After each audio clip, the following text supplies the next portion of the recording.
Hello and welcome to Virtual CONjuration 2020. I'm Darren Bush, sometimes known as the Professor. I am your moderator for the after version of the anniversary movie watch panel, Sword and Sorcery Edition. Before we get into what the heck we're talking about, I'm going to introduce our wonderful panelists here. I'm going to start with Ellie. Ellie, if you'll introduce yourself to our CONjuration audience. Hi, I'm Ellie Rain. I'm the author of the award-winning fantasy series, The Necrosine Chronicles. I write about reapers, demons, and dragons. Kyle. Hi, I'm Kyle Mitchell, published poet, distinguished Toastmaster, a longtime Atlanta convention goer, and a proud member of the Dead Pirates of Sci-Fi fandom. Excellent. Sarah. I'm Sarah J. Sover. I'm a fantasy crossover author. I took Ellie's quiz, and apparently I'm a Reaper. My book, Double Crossing the Bridge, is a humorous fantasy about a bunch of trolls planning a perilous heist. It's for adults. And I've got short fiction in both Jordan Con anthologies, and I've got a couple articles coming out, and Dan Cobalt's putting the Fact and Fantasy in 2022. Excellent. And again, I'm Darren M. Bush. I'm a science fiction and fantasy author. I've got some short stories up on the Kindle that are just waiting for you. But mostly I create content panels for conventions, sci-fi and fantasy conventions here in Atlanta, including CONjuration. So let's get right into this. If you are joining us for the first part of this, if this is your first exposure to the anniversary movie panel, go back and watch the before panel, because the idea here is that the four of us have sort of forced ourselves to watch some movies that have important anniversaries this year, and the theme is sword and sorcery. There are other themes that will come out during this discussion, but we have, the four of us, attempted to watch these three movies, and we're here to kind of just see how much damage they did to our psyches. So let's start with the obvious item, which is, do any of you want to volunteer to tell our victims, I mean audience, what movies we're asking them to watch? Oh, and before I do anything, let me very quickly remind you, if you want to pause the video and go watch these movies and come back, please feel free. We would love that. Okay, so does anybody want to explain to our audience which three movies we're talking about this time? Dungeons and Dragons. Dungeons and Dragons, yes, is 20 years old, believe it or not. I'll go next. Highlander Endgame, which was a 2000 movie, and we watched Highlander. Right. Several of us, maybe all of us, also watched Highlander. Yeah, so it's the 20th anniversary of Highlander Endgame, but because it's the fourth movie in the series, we just basically said, just watch the first Highlander and see if you can make it to Endgame. That leaves Sarah to tell us what the third one was, if we're following the pattern here. Oh, Hawk the Slayer. My goodness. Hawk the Slayer, which if you've seen the before version of this panel, which you should before you watch this panel, you might remember that some of us are anticipating the fan of Gremlins 2's opinion on Hawk the Slayer, but we'll get to that in due order. No, we won't. We'll get to it right now. The first movie that we're going to talk about is the 40-year-old Hawk the Slayer, which, and I should point out very quickly before we get into it, that this is still in that wave of Star Wars was a big hit and everybody liked it time, right? Star Wars was 40-something years. Hawk the Slayer was a few years later. So, Sarah, do you want to go first or last on this one? It was so bad. It was even too bad for me.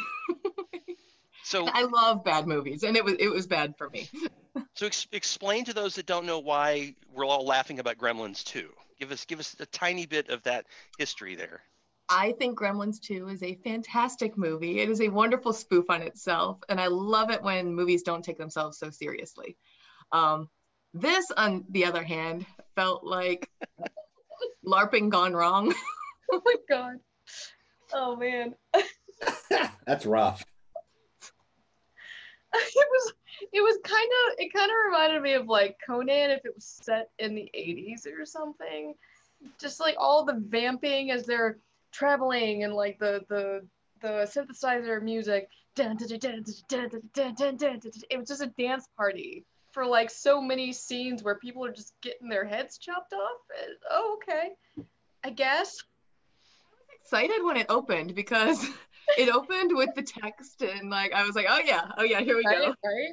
And then we had a horse and we had swords and we had a prophecy, we had a murder, we had this killer music, and I was like, oh, it's got everything. And then nothing happened. I had very much needed subtitles going. I could not hear a word. Like it's really hard, especially with older movies where the levels of the sound is always different, depending on what's happening. So like you'll go from I can barely hear them to oh my god, and like so when you're trying to not wake up a 2-year-old who's sleeping in the other room, it's really hard to find that sweet spot with those movies for volume wise. So like they had some drastic level changes happening within the next few seconds. It was very strange. All of those things are all the reasons why I loved Hawk the Slayer. What are you talking about? Okay, admittedly, it was really low budget, and they admitted that. The directors, producers, writers, they admit it was really, really low budget, even for 1980. And but going back and watching it, if you keep that in mind, and not from a camp standpoint, but you keep that in mind. They didn't really have a special effects budget besides like pause. No, they did not. I'll be honest.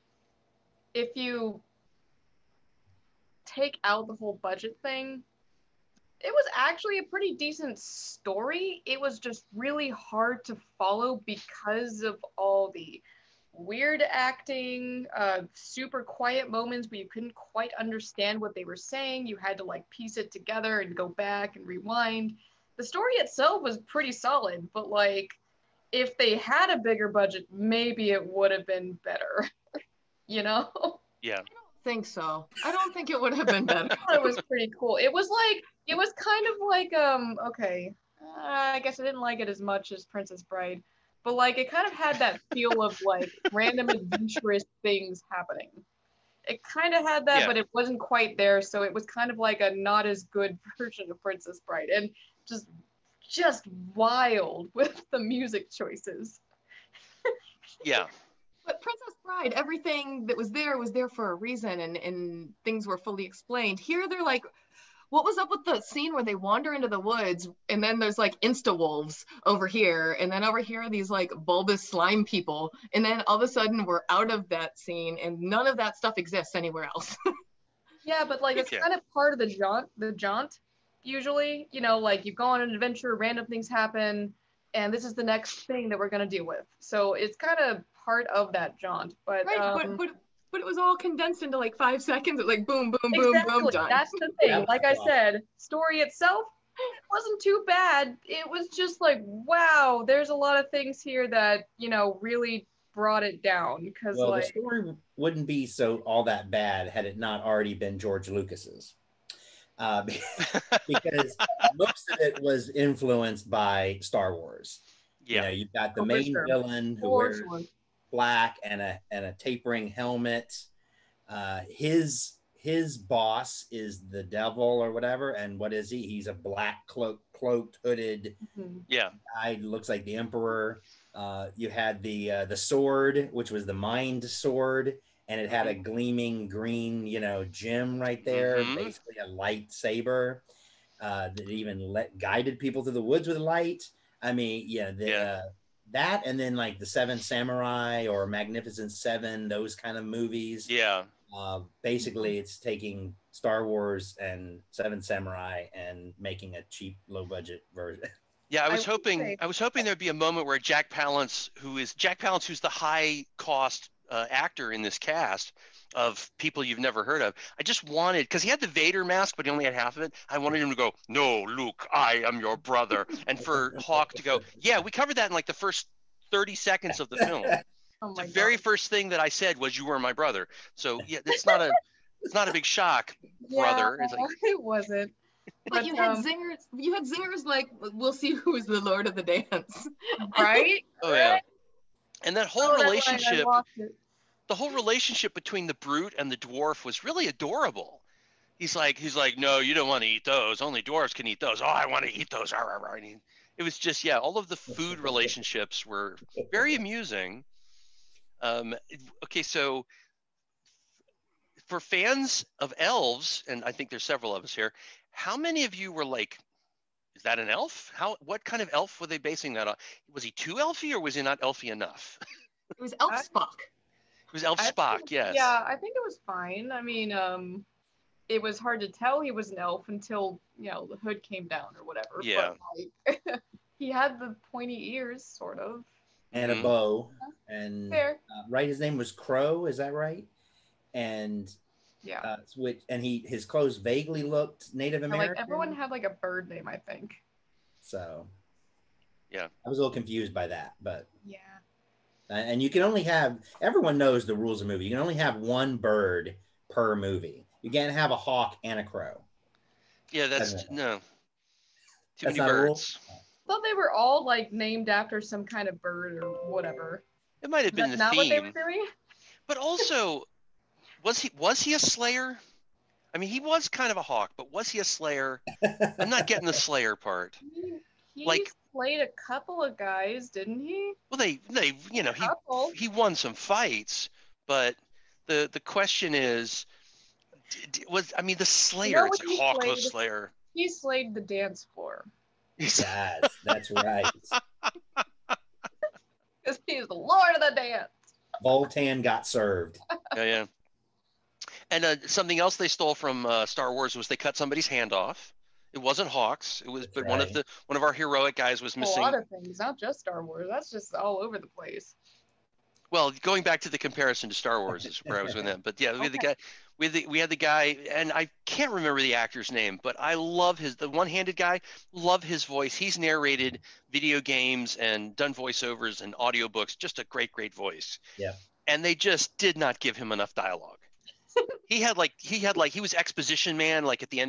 and then that was it. He did not get enough dialogue. One of the things that I thought was interesting about Hawk the Slayer was how much it seemed like they were trying not to overdo the stuff that was really good. Like there were moments where like I was like, give the dwarf more stuff to say. Yeah. Mhm. Give the big guy more stuff to eat that he should not be eating. You know, let the elf be more broody. It's just they were kind of like, oh, I pull back just a little, and we were like, no, don't pull back a little. Yeah, those were the characters that I wanted to see more of because they were my favorite characters in the whole Mhm. thing. Because you know they were the levity. We needed that because everything else was taking itself way too seriously all the time, like all the way through. It's like there was no humor whatsoever allowed for any other characters except for those two. Yeah. Especially there Hawk, was. our hero. He was Yeah. so stone-faced, deadpan all the time, very serious. Well, I mean, his wife did die, so I guess there's that. I can understand that. I'd be pretty upset about that. Although he didn't really seem that upset when it happened. I don't know, maybe it's just he didn't seem that upset.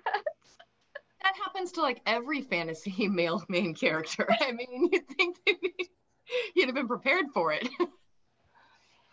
Yeah. He should have known. He should have read the script. Oh yeah, absolutely.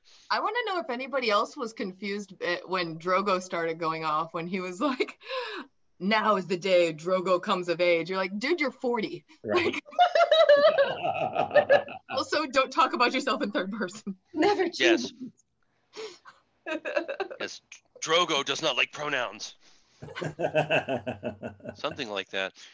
So, Kyle, were you sincere when you said you like this one? I liked it in that it is a kind of, not kind of, very cheesy, low budget, sword and sorcery movie, and so just for what it was, and you can see, okay, look, they don't have a blood budget, like you cut a man in half and it's literally just sliding the sword like you're on stage, Shakespeare, in the Globe or something, and just no blood, no cut. Yeah, exactly. I mean, then again, press start. It really had. It seemed like it had the same budget as press start. But press start was just so much better. Have you guys seen that? No. I highly suggest it. If you like video games, this is the low budget movie for you. 100%. like it. You gotta watch it. It's a Excellent. pretty good staple. Take Hawk the Slayer, but make it actually on purpose funny. That's smart. Yes, yes, because one thing they missed from Star Wars in Hawk the Slayer was that there was some pretty good humor interspersed in there, especially in the relationships. They kind of missed out on. So speaking of the list, because we'll have to press start on the list for future reference, but speaking of the list, we need to transition to our second movie on the Sword and Sorcery watch list, which is Dungeons and Dragons. This is the 20-year-old.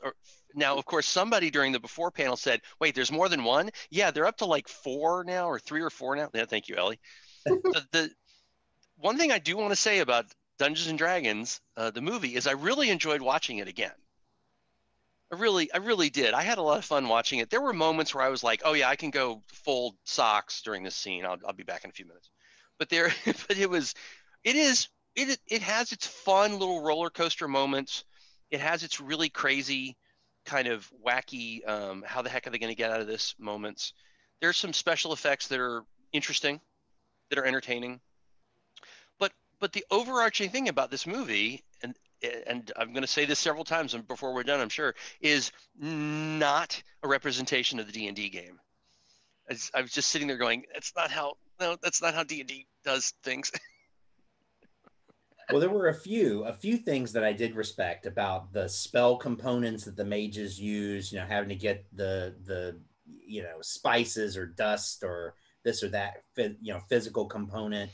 I like that. And some of the dragon stuff that they didn't do enough of that. Mm-hmm. So there were a few things that, and our hero, if you will, the thief, who should not have the same strength and power as and sword skills as a big warrior.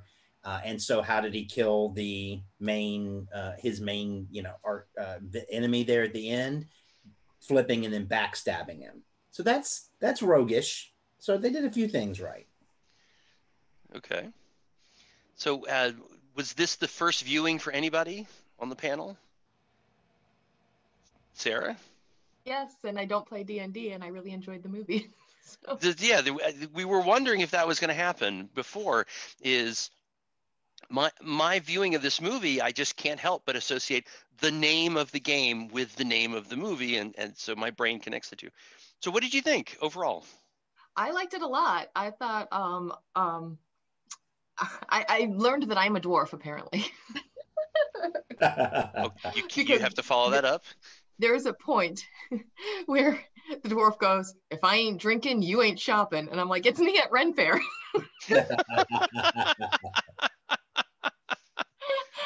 So I'm pretty sure I'm a dwarf, but I thought it was a lot of fun. I would have liked more dragons, probably.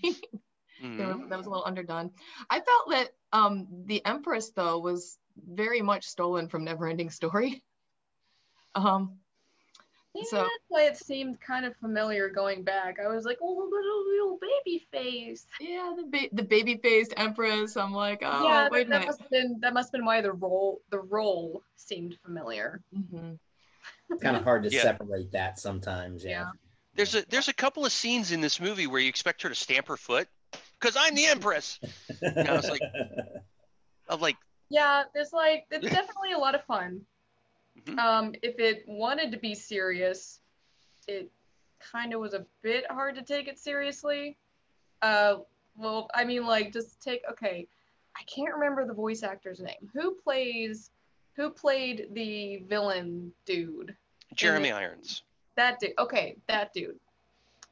Was it me, or did it seem like he took the Lion King as his Scar role, a children's cartoon movie, more seriously than a live action movie? Is it just me? Because it seems like he took the Scar role way more seriously, and in this one he just went full him. Like every time he was always screaming at the sky, shaking his hands like this. Yeah. It was just so funny. But I don't know, he was definitely having fun, but it's kind of funny to me to see that difference in seriousness in the actors versus with the different movies. Yeah. I wanted him to just go, "Life's not fair, is it?" I'm just sitting there watching him going, dude, you didn't get the Dumbledore part. Calm down. Okay? You cannot be Dumbledore. Be this guy. And also the Damodar, Bruce Payne's character, the guy with the things in the ears. Oh my God, Just man. he's so we'll come back to this in a few minutes, but he's so good at the quivering. Just the quivering. He's just great at that. And Yeah. and like, who was it who mentioned the blue lips? We That's never me. do figure out the blue. Blue lips. What's I with don't the blue lips? understand. I would like an explanation for why they decided to put blue lips on him. Mm-hmm. I mean, the best I can think of is that his character was the absolute most visceral character in the entire movie, and what happens to him and how he handles it, that there was no way it would be appropriate for children in any fashion unless he had comical lipstick on him to make him look a little less intense. Because my God, my ears were throbbing every time they showed his ears. Because like they made those worm things that went into his ears look so painful. It looked excruciating. Yeah. He did such a great job acting like he was in agony the whole way through. So I feel like if he didn't have the weird blue lips, it might have been a bit too much for kids. That's my guess. Interesting. Otherwise, why? Yeah. So Kyle, what was your takeaway from this latest watching of this movie? Well, yeah. So seeing it again, this is probably only my third time, and yeah, it was fun. I had remembered not really respecting it based off of the role playing game that I played a lot in my youth and 20s, but at least happy that there was such a movie. So that's something. And so yeah, it was more comical comedy, than I remembered it being. And 20 years, it really makes you realize how lucky we are now with the CGI and all the special effects and graphics now. With just 20 years ago, not talking about the Hawk the Slayer, but now just 20 years ago with D&D, with Dungeons and Dragons, it was the opening sequence there, so obviously CGI, and so much of it in between. Though I really liked the Beholder. The Beholder was really cool. Yeah. The Beholders were interesting in the context of considering how the dragons were kind of not impressive up close. Yeah. Yeah. So overall, I mean, I actually respected it for a lot of those reasons, but and yeah, it wasn't painful to me. I mean, it wasn't the best, it wasn't the worst.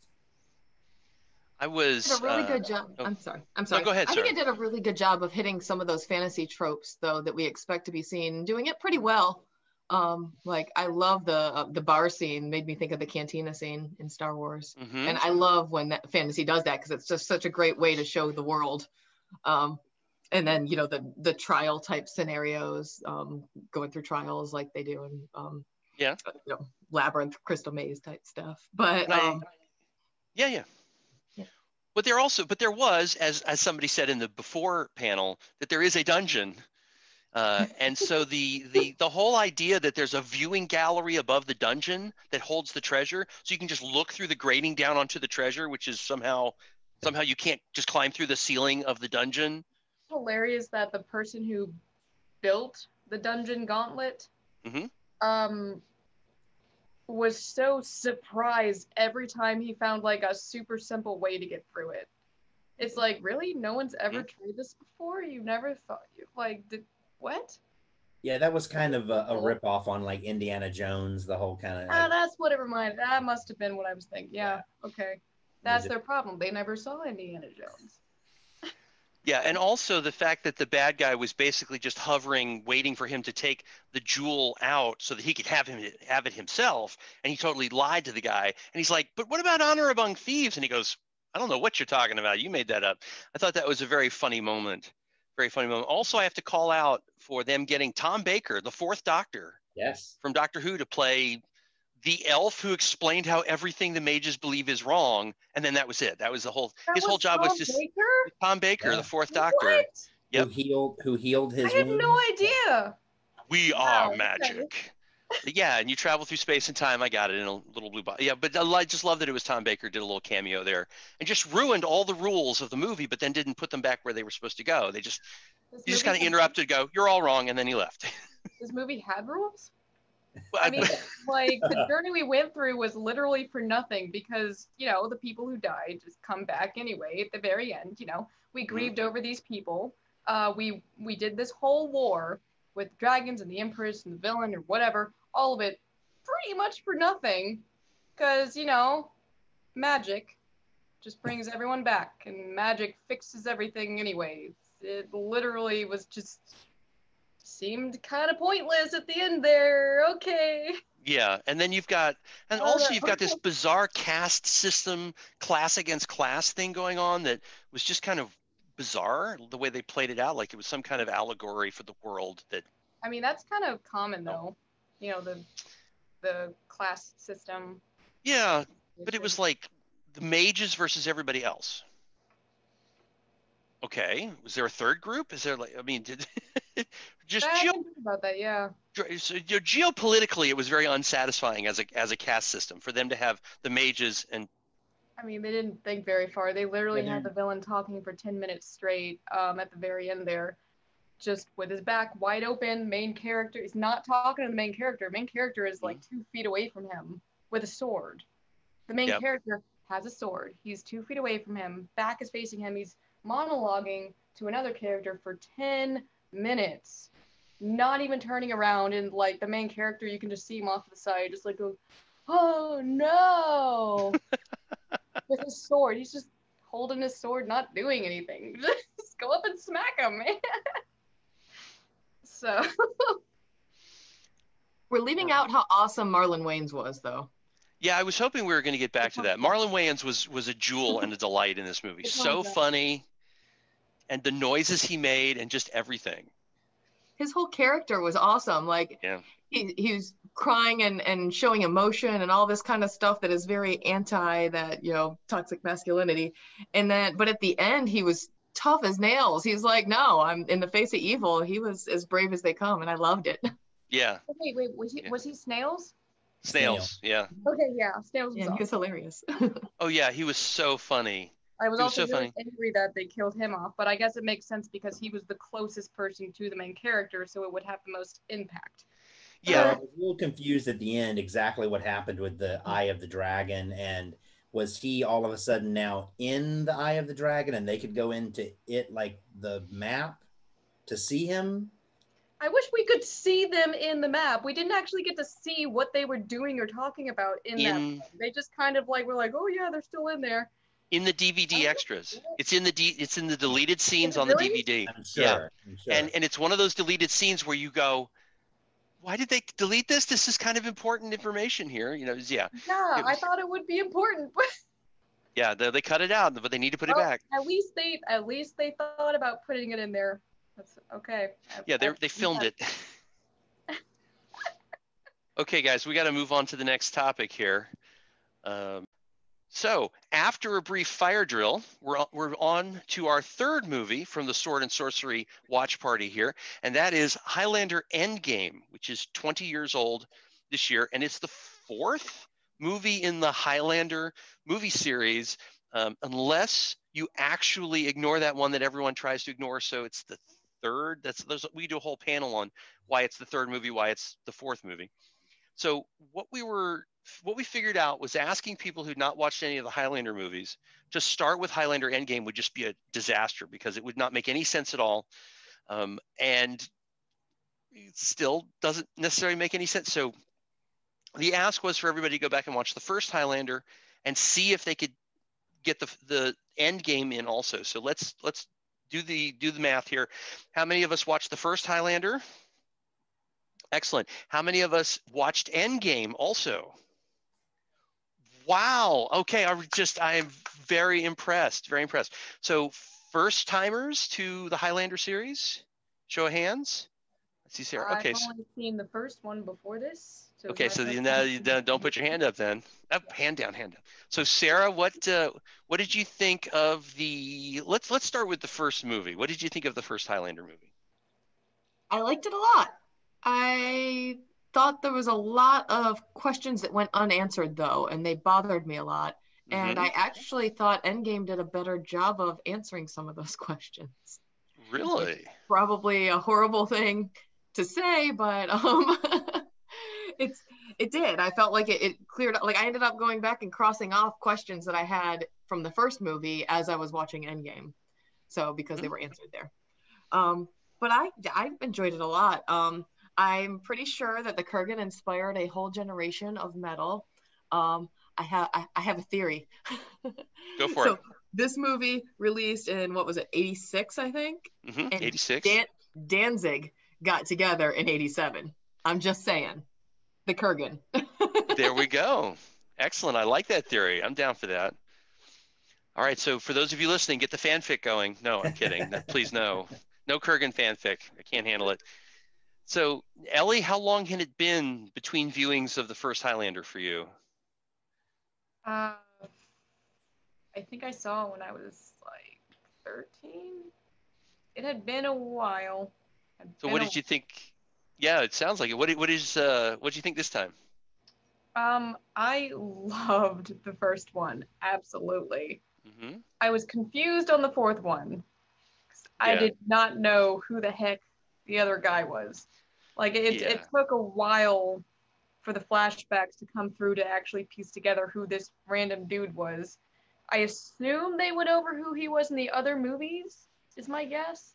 Well, actually, so I'm really not supposed to do this, but I had to. There was a 5-season TV series starring the other McLeod, starring Duncan. And it was a great premise for a TV show because he kept running into all these different immortals and had all these historical stories, and then he would cut their heads off. So it's kind of like Star Trek in that respect. Not the heads cutting off part. Yeah, but I don't remember heads rolling on Star Trek. Not that much. I was trying to figure out, like, okay, is he like a son? Is he a brother, a cousin? What's happening? He's from the same clan. Cousin. Yeah. So it's a cousin? Okay. Yeah. The other confusion that both me and my husband had was I thought there was only one. I thought that was the whole point of the first movie, is that there was only one left. Yeah. Kyle, do you want to take over the discussion about the second movie and the third movie, or not? No, because I haven't seen them in so long. Okay. I don't even remember all the specific details. Well, no, I don't care about the details. It was just the second movie changed the rules of the universe in the first few minutes. The opening of the movie was, all that's wrong. There's this other thing going on so that we can make a second movie. And then the third movie was kind of like, well, we got away with it once. Let's see if we can get away with it again. No, you guys didn't get away with it ever. And then the fourth movie came along to kind of tie in the TV show mythology with the way they changed the rules several times since the first movie ended. And it kind of tied it all together. So even though Connor did in fact win in the first movie, spoilers, he kind of unwon later, and then they came back to this story here, which is Endgame, which is the fourth movie. I also found out, just a quick little aside, that there's like a fifth movie and a sixth movie. But I'm not. I think there's a sixth one also, and I'm not going to work real hard to track these down. Even the Wikipedia synopsis made me go, nope, I'm good. But in the fourth movie, they've taken all of these amazing, terrific things that they did with the first movie, and they just kind of shook the Etch-a-Sketch and went, "No, we want to make more money. We got more movies. We got a TV show. Let's." I thought Endgame was embarrassing. I'll just be blunt. There were moments that were interesting, and there was fight choreography from the gentleman's name is it Donnie Yen? Is that right? Who amazing martial artist. It was amazing to watch. To watch. The choreography was great. The fight scenes did nothing for the story at all, in my opinion. They really were just kind of like fun little moments where you could play music and make things, jump up and down and explode. The movie was just, I was like, oh God, you got to be kidding me. There were moments in the film where it was obvious that they kind of lost control. I think my favorite example is when they obviously didn't get permission from somebody's lawyer to use one of those the building top scene. And Highlander, the whole Highlander series is famous for these sword fights on tops of buildings. It's part of their trademark kind of style and color. But obviously they didn't get all the correct permissions to use this building top, so they had to digitally erase some billboards. And there were some moments where it didn't do a very good job, and you could actually see what was on the billboard. And so by the time I got done with the movie, I was like, okay, I can name one company that didn't want to be in this movie, so they had to delete their billboard, and they didn't do a very good job of it. It was distracting. It was like Connor's head got between the camera and the billboard and went kind of zoom bad background effect for a second. I just no. Well, I did not notice. Oh, I did. So It's funny though. So Kyle, what'd you think of Endgame? I actually really enjoyed it. Surprisingly, I did not see that. I wasn't distracted by that or anything. Now, granted, the first Highlander is classic. Great Queen soundtrack, and actually, their hit album came after that with the same title, A Kind of Magic. And so that was cool, just seeing that again. And then I did watch the TV series. And totally right, just like Freak of the Week, like a lot of great shows out there, that fits perfectly into it. And then, so I really enjoyed with Endgame seeing the hero from the TV series, Duncan, Adrian Paul, to then go get to see some of his past in different centuries, like we saw in the original Highlander. But you're right, they didn't have as many great locations that were as cinematic as the first movie, so that really came a little bit short. But we did get to see his awesome loft apartment or whatnot again, and his great room with all the relics and things. So I thought it was a good combination and modernization of bringing in. I love the motorcycle gang of henchmen with each different skills and weapons and things like that. I thought it was a good modernization and kind of crossover. And then to finally have the two Highlanders fighting against each other at the end, was a cool kind of climax because Connor believes that it's, the greater good is to have Duncan take his power into him to be able to defeat the ultimate evil. And he wanted to die anyway, so that was kind of his whole goal. Yeah. Face merging was so bad. The face merging from one to the other. Yes. Like they lost me there. Yeah. Like they had just a cutout of his thing, and it was just like. I never realized until I rewatched both of these. Never realized that Highlander was Raiden from Mortal Kombat. Oh yeah, Christopher Lambert. I couldn't see it. I couldn't unhear it. And it's like every single time there was a fight scene, I'm like, oh yeah, there it is. It's Raiden. He's right there. Yeah. Look at that. And I have to admit, when I watched Mortal Kombat the movie, which I have a strange affection for, I can't explain it. Every time he would come on screen, I would want him to end the debate by going, "There can be only one." Like, I really wanted him to do that as Raiden in Mortal Kombat. Sarah, were there any redeeming values in Endgame for you? Enjoyed it. I liked it. I was kind of sold when it was the monks with guns versus the Vikings on bikes. I'm like, all right, over here. I was frustrated by two women being killed off just to promote his character arc in the first 5 minutes of the movie.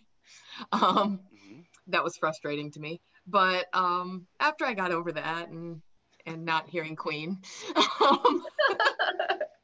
Yeah, you wanted more Queen in the soundtrack, didn't you? After I mourned those two losses, I really enjoyed it, all the way up until the face merging again. But I definitely did, like Ellie was saying, I missed something in those middle movies because the Watchers and all that whole side plot was totally new to me. I didn't understand exactly what they were doing, trying to keep them from fighting. I didn't know if the ultimate prize somehow ended the world or something. Why are there more immortals? Where did they come from? Have they been the whole time? Because okay, and back to the first movie. The whole, this is the end. I'm the last one. I've defeated the last immortal. Okay, well, apparently Duncan's been around. Duncan's wife has been around since you've been around. So clearly you were not the last one. How did you get the last one power thingy-majig or whatever? And you knew about them because you met them way back when? I'm really confused. What? Did the Yeah, first movie even happen? that you have to wonder. The first movie is such a classic. I mean, Clancy Brown as the Kurgan. He does such a good job as the Kurgan. I blew Ellie's mind by telling her it was Mr. Krabs was Right. the bad guy in the first Highlander movie. It's true. Look it up. Well, forever Mr. Krabs. Yeah, yeah, and the female lead was incredibly intelligent and resourceful and tough. She wasn't a Mary Sue, and she wasn't a she wasn't a damsel in distress. Oh, please save me. She was, she brought a gun to a sword fight, which I was very pleased with. I love the way she manipulated the cops that she worked with. She left her purse behind. Oh, I left my purse behind. Poor me. Oh yeah, go get your purse. And then she stole that file from the cop. So the first Highlander movie did such a good job of putting some really amazing elements together into a really compelling story. My problem with the TV series, with the other movies, especially with Endgame, is you have all of history, you have all of human history to play with. Why not stay in between the beginning and ending parts of the first Highlander movie and just play in that in between zone and don't change the ending 4 times, right? Ellie's confusion is part of that. Is Connor won and then he didn't win, and then he won again and then he didn't win again, and then he sacrificed himself so somebody else could. Okay, I'm lost. Such a great story, and they kept kind of piling on the end instead of playing in the middle, where they could have done anything. I still They have really questions could have, about the yeah. original, though. Say Like, again? I have questions about the original. I don't understand why Ramirez would come and train Connor, and if he had to fight him later. And then I don't understand, did they all get a trainer? And if not, if they don't all get a trainer, then how did he know all this history about it? Yeah. And also, why haven't they figured out in the 300 years they've been alive that you can incapacitate somebody without a broadsword? It's then chop off their head. I'm still unsure of what exactly the ultimate prize is for when you are the one. What is the prize? Is mortality the prize? It's immortality is what they said. Yeah. It's Right, kind of so, weird like, because So the villain seemed like he wanted to keep being immortal. So why was he going after mortality in the first place? I don't get it. it was It's a like little weird. that. He says at the end of the first movie that he can, if he focuses, he can hear the thoughts of every person on the planet. So he essentially was a live encyclopedia of everything everybody was doing that he had access to. So if you go with knowledge is power, that made him incredibly powerful. And one of the reasons I love the ending of the first movie is that is such an awesome, unusual superpower, right? That he could hear everybody's thoughts if he chose to. That he could read the minds of every world leader and every scientist and every great thinker and everything. That's an awesome, unusual way to say he is the winner of everything. And the potential for what you could do with that, again, they didn't go there and they should have gone there. That would have been a much better story than any of the following. Wait, maybe movies. I misunderstood the whole movie. So, so for every immortal that they absorbed the life energy of, did they hear those people's thoughts after absorption immediately, or was it only whoever became the one suddenly it was a switch? Well, there's this moment where Ramirez does the Force Ghost thing and does the Ben Kenobi telling Luke to turn off the computer moment where he talks to McLeod in his head after Right. he's had his head cut off. So that's the funny thing about saying Highlander 2 breaks the rules of Highlander 1, because what are the rules of Highlander 1? They're a little, right, Sarah? They're a little sketchy. The only rule we knew was that there could be only one. But as But we that's have not a discovered rule. the hard way, there were a lot more than one, and there should have only been one. Guys, I hate to do this. Oh, go ahead, Sarah. I'm sorry. In a really screwed up way, I just wanted to say that Duncan got to keep his wife with him all the time. Oh, yikes. On that note. Wow, that is a great place to end the discussion of this movie and of the panel. So, guys, we're definitely out of time. I really enjoyed the conversation. We have to pay the bills now. So what I want to do is I want to ask everybody before we get out of here to tell our CONjuration audience, assuming we still have anybody listening to us, where they can find you on the interwebs. I'm going to start with Kyle. Before I give you that, I want to say I was kind of right about the Dog the Bounty Hunter. The sequel was going to be called Hawk the Hunter. Ah. And also, sadly, that we lost Sir Sean Connery, who played Oh, Ramirez. yes. That just happened. I did forget to mention that earlier. Sean Connery passed in between the recording of these two panels, so these panels are definitely dedicated to him and to his amazing characters, not just Ramirez, but a lot of amazing work that he did. So thank you for reminding us, Kyle. Okay. Well, for me, you can find me on social media at Poet Kyle. If you'd like to see my poetry, you can just look up my name and find it retailers or lulu.com for my second book. Sarah?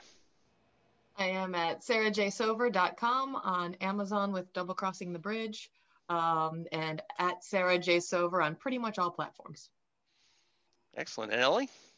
You can find me at ellierain.com or necrosteam.com.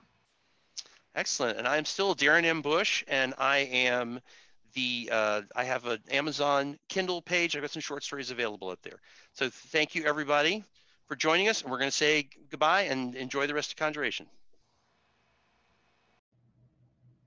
This has been a presentation of Tables of Content. What kind of stupid name is that?